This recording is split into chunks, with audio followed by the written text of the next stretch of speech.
இன்றைக்கி நம்ம வந்து பிரமிட்ஸ் அண்ட் கோன் பார்க்க போகிறோம். ஸோ இப்போ இந்த கொஸ்டின் என்ன அப்படின்னு பார்த்தீங்கன்னா, கொஸ்டின் நான் ரீட் பண்ணுறேன். A hexagonal pyramid, side of base 30 mm and axis length 60 mm, resting with its corner on HP, draw its projection when its axis is inclined 30 degree to HP அப்படின்னு கொடுத்துருக்காங்க. Okay, first இந்த pyramids and cone ப்ராப்ளத்தில் நீங்கள் நல்ல ஒரு விஷயம் தெரிஞ்சுக்கணும். என்னென்னா, நம்ம இப்போ சாலிட்ஸில் ப்ரிசம் அண்ட் சிலிண்டர் ப்ராப்ளம்லாம் இருக்குது பார்த்தீங்களா, அதில் எல்லாம் நம்ம வந்து கொஷினை பார்த்தோன்னே ஆன்சர் எங்கே வரும் என்ன ஏது அப்படிங்கிறத கரெக்டாக நம்ம வந்துட்டு பிளாட் பண்ணிடலாம். ஆனால் இந்த பிரமிட் ப்ராப்ளம்ஸில் கொஸ்டினை பார்த்து ரொம்ப கேர்ஃபுல்லாக நம்ம வந்துட்டு ஹேண்டில் பண்ணணும். ஏன்னா கொஷின் வந்துட்டு எப்படி எங்கே ட்விஸ்ட் வச்சுருக்கான்னு தெரியாது இந்த கொஷின்ஸில். சரியா? ஸோ நான் இப்போ வந்து பேசிக் கொஷின்ஸ் தான் எடுத்து வச்சுருக்கேன். இருந்தாலும் நீங்கள் வந்துட்டு கொஞ்சம் கேர்ஃபுல்லாக பார்த்துக்கணும். ரைட், இப்போ வந்து ஃபஸ்ட்டு அதுக்கு முன்னாடி உங்களுக்கு வந்து இந்த பிரமிட் அப்படின்னா என்ன, கோன்னா என்ன அப்படின்னு பார்த்து தெரியணும்.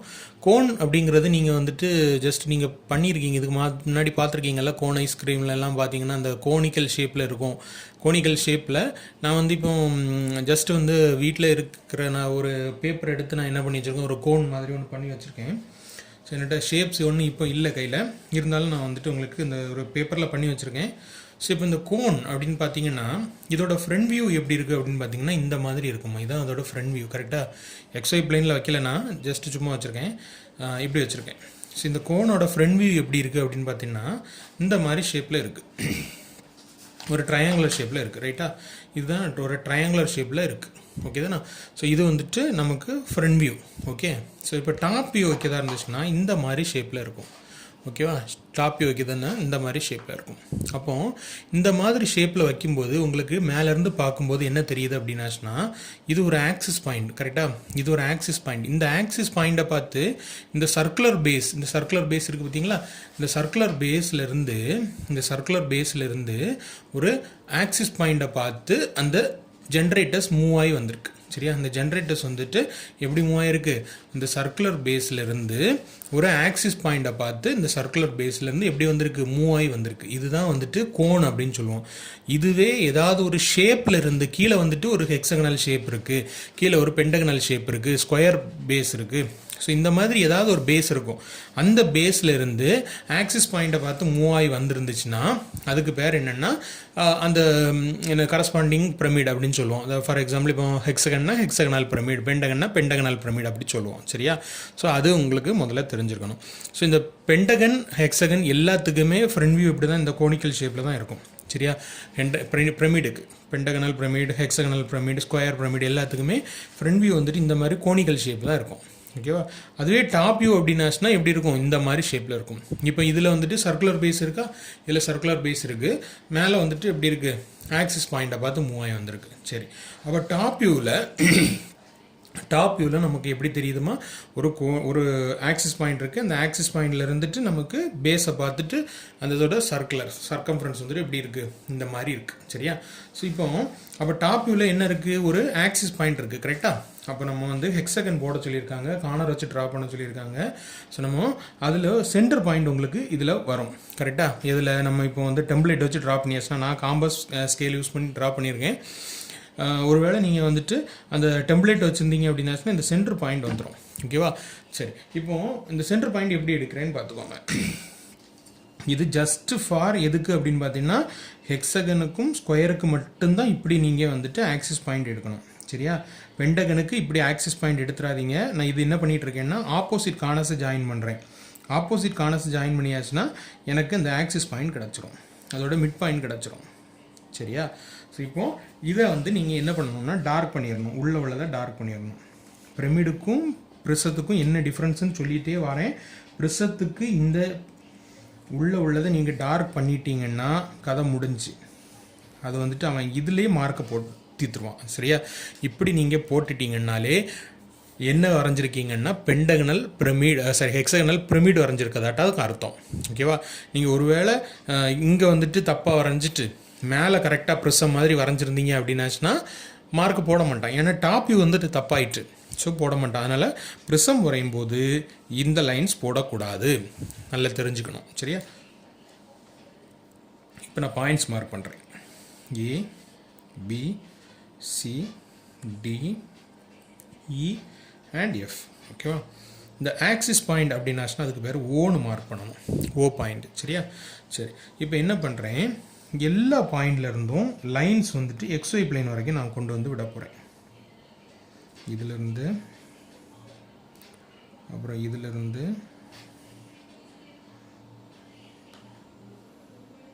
இப்படி எல்லா பாயிண்ட்லேருந்தும் ஆக்சிஸ் பாயிண்ட்டுக்கு XY பிளேனுக்கு நான் லைன்ஸ் கொண்டு வந்திருக்கேன்.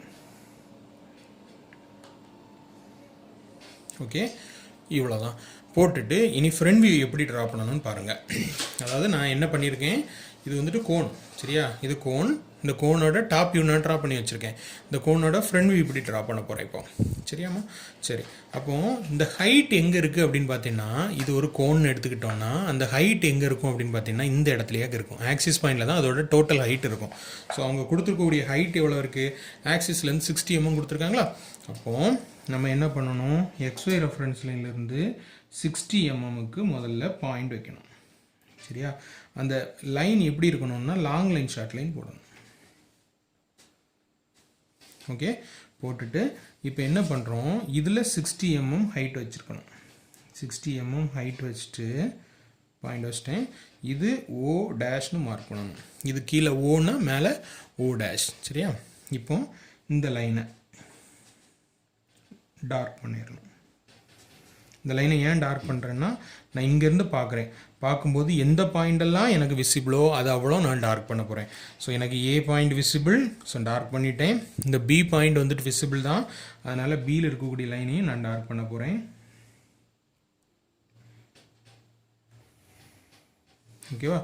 அடுத்தது இந்த C பாயிண்ட்டும் எனக்கு விசிபிள் தான், அந்த C பாயிண்ட்டையும் நான் என்ன பண்ணிட்டேன், டார்க் பண்ணிட்டேன். அடுத்தது D பாயிண்ட், இங்கேருந்து பார்க்கும்போது D பாயிண்ட்டும் விசிபிள் தான், ஸோ Dயும் நான் டார்க் பண்ணிட்டேன். ஓகேவா? இனி அந்த பேஸையும் டார்க் பண்ணிடணும். ஓகேவாம்மா? சரி, நம்ம வந்துட்டு இப்போ என்ன போட்டிருக்கோம், ஒரு ஹெக்ஸகனல் பிரமிட் போட்டிருக்கோம். இப்போ இந்த O பாயிண்ட்டுக்கு மட்டும் நான் லாங் லைன் ஷார்ட் லைன் போட்டிருக்கேன். ஏன் லாங் லைன் ஷார்ட் லைன் போட்டிருக்கேன்னா, இங்கேருந்து பார்க்கும்போது O பாயிண்ட் உள்ளாடியாக இருக்குது. சரியா? அதனால நான் லாங் லைன் ஷார்ட் லைன் போட்டிருக்கேன். ஓகேவா? கன்ஃபியூஷன் இல்லைல்ல? சரி, ஸோ இப்போ இவ்வளோ முடிஞ்சு. இனி என்ன கொடுத்துருக்காங்க, when its axis is inclined 30 degree to HP. சரியா? axis is inclined 30 degree to HP. இப்போ வழக்கமாக நம்ம வந்துட்டு ஆக்சிஸ் இன்க்ளைன்ட் அப்படின்னு கொடுத்தாச்சுன்னா நம்ம என்ன பண்ணுவோம்னு சொல்லிடுறேன். இப்போ இதில் ஒரு பாயிண்ட் வைப்போம். கரெக்டாக? இதில் ஒரு பாயிண்ட் வச்சுட்டு இங்கே 30 டிகிரி அவங்க இன்க்ளைன் பண்ண சொல்லியிருக்காங்க. நான் 30 டிகிரிக்கு பாயிண்ட் வச்சுட்டேன். ஓகேவா? வச்சுட்டு இங்கே இந்த லைனை போட்டுருவேன். போட்டுட்டு இங்கேருந்து என்ன பண்ணுவோம், 90 டிகிரிக்கு லைன் எடுப்போம்.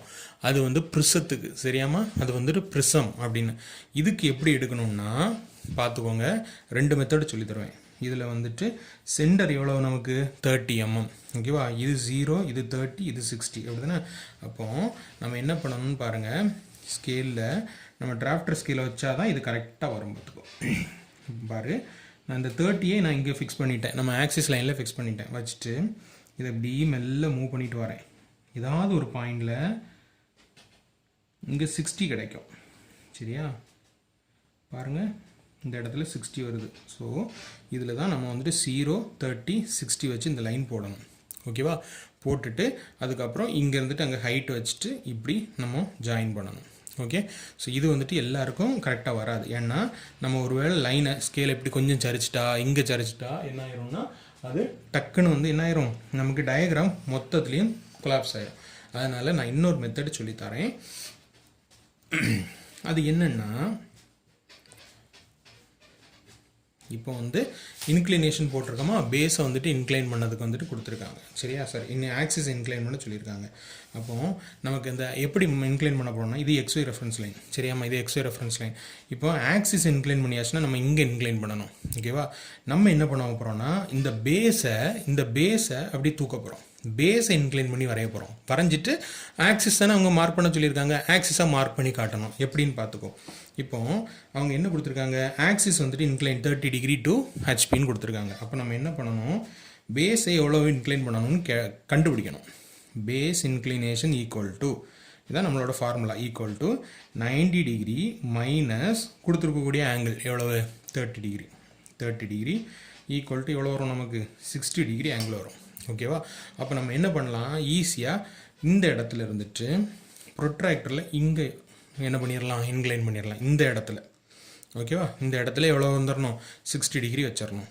வச்சுட்டு இனி என்ன பண்ணலாம், இந்த லைனோட மிட் லைன், இந்த லைனோட மிட் லைன் எங்கே இருக்குதுன்னு பார்த்து இந்த பாயிண்ட் வச்சுட்டு அந்த லைனை இப்படி போட்டு விட்டுறலாம். ஓகே. ஸோ இதில் இனி என்ன பண்ணிடலாம், ஹைட் வச்சிடலாமா, ஹைட் வச்சுட்டு இதை இப்படி ஜாயின் பண்ணியாச்சுன்னா நமக்கு ஈஸியாக இன்க்ளைண்ட் ஆயிரும். புரியுதாமா? சரி, இதுதான் நமக்கு பண்ண போகிறோம். ஓகே. ஸோ எப்படி ட்ரா பண்ணணும்னு பாருங்கள். அப்போ நமக்கு எவ்வளோ எடுக்கணும், 60 டிகிரி இன்க்ளைன் பண்ணணும். அப்போ நான் என்ன பண்ணிட்டேன், இங்கே ஒரு பாயிண்ட் வச்சுட்டு ப்ரொட்ராக்டர் எடுத்தாச்சு. ப்ரொட்ராக்டர் எடுத்து இங்கே வச்சுட்டு இதிலேருந்து 60 டிகிரிக்கு நான் பாயிண்ட் வச்சுருக்கேன். ஓகேவா? 60 டிகிரி. ஏன் இங்கே கொடுத்துருக்காங்கல்ல 90 மைனஸ் 30, அதை நான் 60 டிகிரிக்கு நான் பாயிண்ட் வச்சிட்டேன். எங்கேருந்து, இந்த 0 பாயிண்ட்லேருந்து இங்கே 60 டிகிரி நான் பாயிண்ட் வச்சிட்டேன். வச்சுட்டு கொஞ்சம் தள்ளி வைக்கலாம், ஸ்பேஸ் இருக்காது, பாயிண்ட்ஸ் மார்க் பண்ணணும்ல. ஸோ நான் இங்கே கொஞ்சம் தள்ளி வைக்கிறேன். சரியா? வச்சுட்டு இங்கே இருந்துட்டு 60 டிகிரி, 60 டிகிரிக்கு நான் பாயிண்ட் வச்சிட்டேன். வச்சுட்டு இந்த லைனை போட்டு விட்டுடலாம். ஓகேவா? போட்டுட்டு இப்போ இது எவ்வளோமா கொடுத்துருக்காங்க, இது நமக்கு எவ்வளோ இருக்குது, 60 mm இருக்குது. கரெக்டாக? ஸோ இந்த 60 mm நம்ம இங்கே ஃபிக்ஸ் பண்ணிடணும்.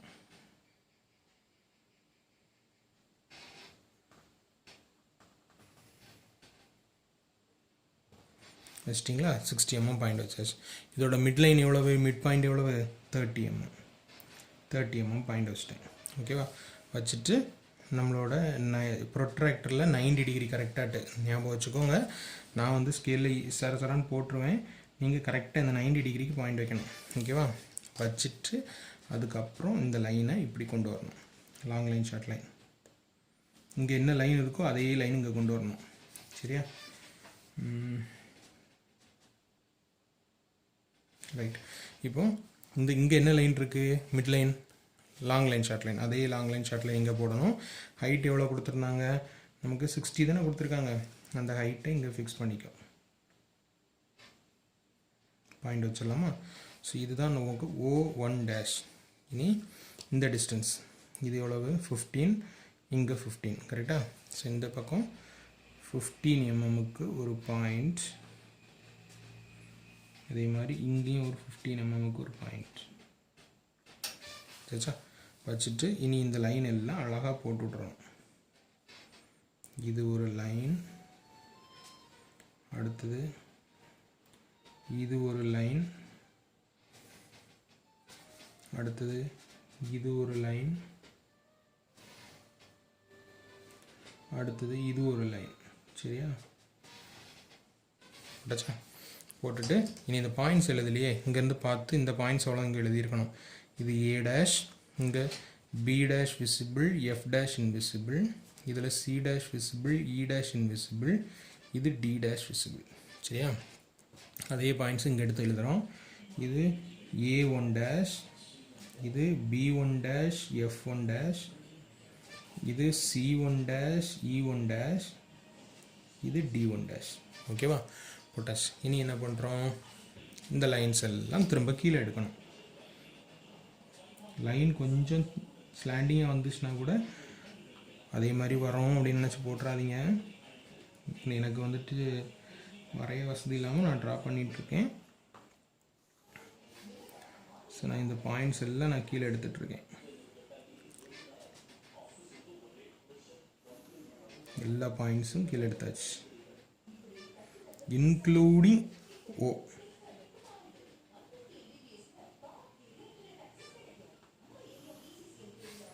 சரியா? எடுத்தாச்சு. இனி இங்கே இருந்துச்சு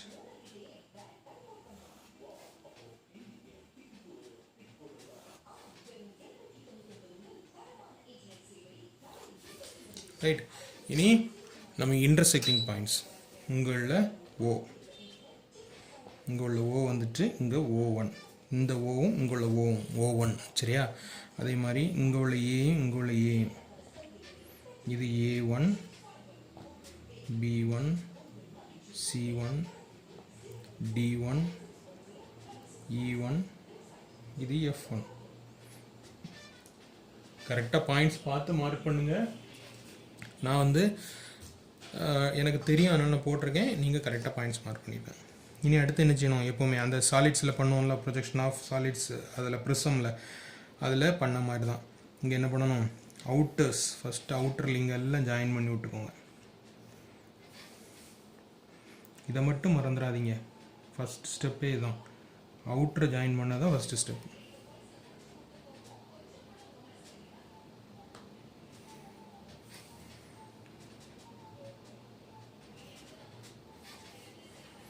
அவுட்டர் ஜாயின் பண்ணியாச்சு. ஓகேவா? ஓகே, ஸோ இவ்வளோதான். இவ்வளோத்தையும் முடிச்சுட்டு இனி என்ன பண்ணணும்னு சொல்கிறேன் பாருங்கள். இங்கேருந்து பார்க்கணும். ஓகேவா? இங்கேருந்து பாருங்கள். இங்கேருந்து பார்த்தா ஏபி நமக்கு விசிபிளா அப்படின்னு பார்த்தா விசிபிள், ஆனால் அவுட்டர் எட்ஜில் இருக்குது, அதனால் நம்ம கன்சிடர் பண்ண மாட்டோம் சரியா.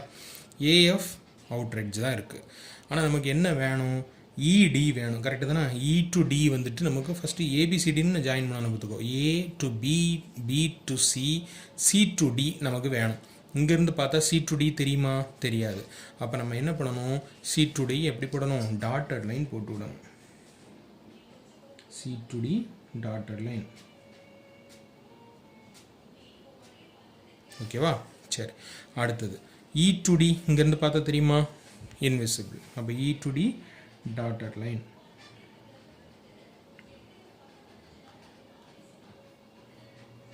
போட்டோமா? சரி, இனி ஃபஸ்ட்டு வந்துட்டு ஹெக்ஸகன் கிடைக்கணும். ஹெக்ஸகன் கிடச்சிட்டா நமக்கு இங்கே என்ன ஷேப் இருக்கோ அதே ஷேப்பு முதல்ல இங்கே கொண்டு வந்துடணும். பெண்டகனாக இருந்ததுன்னா உள்ள பெண்டகன் வந்திருக்கணும். இப்போ ஹெக்ஸகனல் ஷேப் வந்துட்டா 1 2 3 4 5 6 ஹெக்ஸகன் கிடச்சிட்டு, இதுக்கப்புறம் என்ன பண்ணணும்னா இதோடய முடிஞ்ச ப்ராப்ளம். இதுக்கப்புறம் என்ன பண்ணணும்னா இந்த லைன்ஸ் பார்க்கணுமா. ஏ டு ஓ விசிபிள் இங்கேருந்து பார்க்க போகிறோம். அடுத்தது ஃபஸ்ட்டு ஒன்று இங்கேருந்து பார்த்துருக்கோம், அடுத்தது இங்கே லைன்ஸ் பார்க்கணும். ஏ டு ஓ சரியா. ஏ டு ஓ இங்கேருந்து பார்த்தா விசிபிளா இன்விசிபிளான்னு அது எப்படி கண்டுபிடிக்கணும்னா, இந்த ஆக்சிஸ் பாயிண்ட் இருக்கலாமா, இந்த ஆக்சிஸ் பாயிண்ட் வரைக்கும் நமக்கு வந்துட்டு விசிபிள் அப்படின்னு நம்ம அசம்ஷன் எடுக்கணும் சரியா. ஆக்சிஸ் பாயிண்ட் வரைக்கும் விசிபிள், ஆக்சிஸ் பாயிண்ட்டுக்கு கீழே இன்விசிபிள். ஓகேவா? அதான் நான் என்ன சொல்கிறேன்னா, ஏஓ விசிபிள், பிஓ எஃப்ஓ வந்து விசிபிள், ஆனால் சிஓ இஓ வந்து இன்விசிபிள், டிஓ இன்விசிபிள். புரியுதா உங்களுக்கு? சரி, அப்போ நம்ம ஃபஸ்ட்டு ஏஓ வந்துட்டு உங்களுக்கு விசிபிள் அப்படி தானே. அப்போ ஏஓ வந்துட்டு என்ன பண்ணிடணும், ஏ டு ஓ லைனை டார்க் பண்ணிடணும். ஏஓ விசிபிள் அப்படின்னு சொன்னனால ரைட்டா.